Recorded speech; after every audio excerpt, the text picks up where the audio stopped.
Hey everybody, Ryan Dorn here from 360 Ad Sales Training and Strategy, and today we're going to talk about how do we get advertisers excited about buying anything from us, especially when all too often as ad sales people, we're hearing an advertiser say, hey listen, we're leaving print, we're going to all digital. I usually say to them, why would you do that? It's very expensive to stand out from the crowd in a digital environment. And so as publishers, we're always looking for new things that will get advertisers excited about what it is that we have to offer. You know, one of the coolest things that I think Sheridan has come up with is this idea book, and you're able to actually walk through. I think this is very, very cool, and actually show what belly bands look like. You're actually able to come in and show what gatefolds look like, and this idea book is really, really exciting. An exciting way to be able to show your advertisers the potential of what can really happen from a good print operation. It's really important for us to always know that advertisers are always looking for new ideas. Very rarely do I think an advertiser wakes up in the morning and goes, oh, boy, I just can't wait for my favorite print rep to call and sell me an ad today. Okay? I mean, it just doesn't happen. So we've got to come to the table with new ideas. Now, one of the interesting things is we can either be forward-thinking or we can do what I like to do, and that's called selling backwards. What does selling backwards mean? It means we actually meet with our advertisers in advance before we have anything to sell them, and we determine what are their goals, what are their issues, what are their concerns, and then we create programs, whether it's print, digital, online, mobile, whatever it is, we create advertising programs specifically tailored to their needs, to their goals, and to their desires. Now, that can be a long process. It can be a little cumbersome, so you want to make sure you don't do this for every single advertiser. But what you're going to find is that you will actually come up with ideas that advertisers are buying into because they were there at the beginning. Remember, people are always more passionate when they're involved in the project, or people are more passionate when they're asked to participate in the project. You don't know the number of times as a salesperson that the sales manager or owner or publisher came in front of us and said, all right guys, here's 10 new things for us to sell. And we would say, oh, really? I mean, I don't even want to sell these things. These things aren't very good. So that's the next step of learning. If you're a publisher watching this video today, rather than coming up with ideas and then making the sales team sell them, get the salespeople involved from day one as well. Keep in mind, they're on the street, they're on the phone, they're the ones that are talking to advertisers on a regular basis.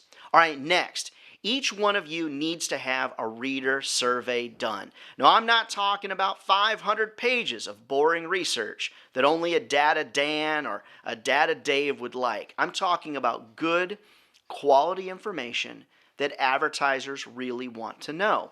Now, you can do this whether you're using SurveyMonkey or whatever it is, a survey tool.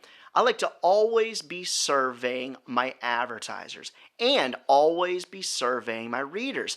The fastest way to do that is to put a little poll up on your website. Now, you might say, oh, Ryan, that's old school. Guess what? It works.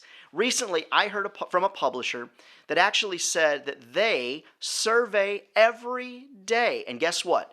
They have very few unsubscribes. Why is that? I think it's because readers want to be heard. But what about your advertisers? How often do you survey them? How often do you ask what they want, what their needs are, what their desires are?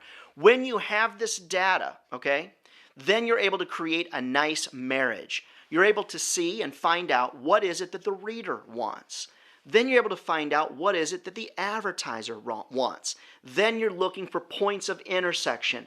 At that point of intersection, people, that's where the magic happens. That's where we really start making some money. Now, what's interesting to me is the number of times that I've seen this really work well. Let me share with you how it went down.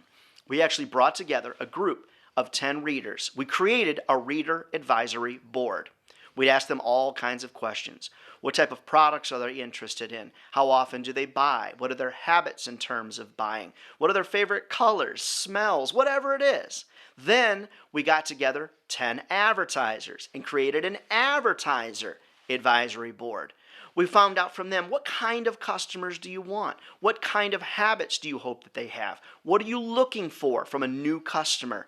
We put that data together and came up with beautiful points of intersect.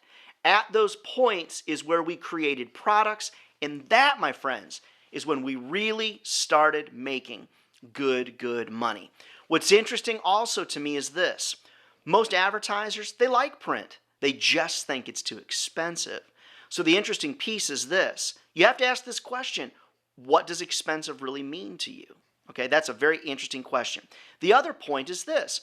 Most advertisers think that digital is cheap. They just think it's cheap. The interesting part is they actually don't put any value on branding, which is great. This is where we soar when it comes to printed magazines. They put no money on branding or no emphasis or give it no credit. So you need to change your conversation to be able to work through that. The other thing is this. Come up with some case studies. There's plenty online, whether it's at marketingsherpa.com or adagedigital.com. Find studies that show how much money people have spent on Facebook and in digital advertising. And the simple fact is this. Almost 50% of the leads that come from digital offerings are soft, okay, are soft. So what does that mean? Honestly, it means they're truly not very good, okay? So it's important for us not to bash other digital products because be careful, you've got your own to sell. But it's also important for us to have new, fresh, and innovative ideas to be able to drive and get the advertiser excited. That's one of the reasons I absolutely love this idea book from Sheridan. And I'm sharing this with you not because I'm on these videos with Sheridan, because I believe in it. I think it's a really, really good idea. I'm Ryan Dorn from 360 Ad Sales Training and Strategy, and on behalf of the fine folks at Sheridan, thank you so much for watching this video. More helpful videos straight ahead.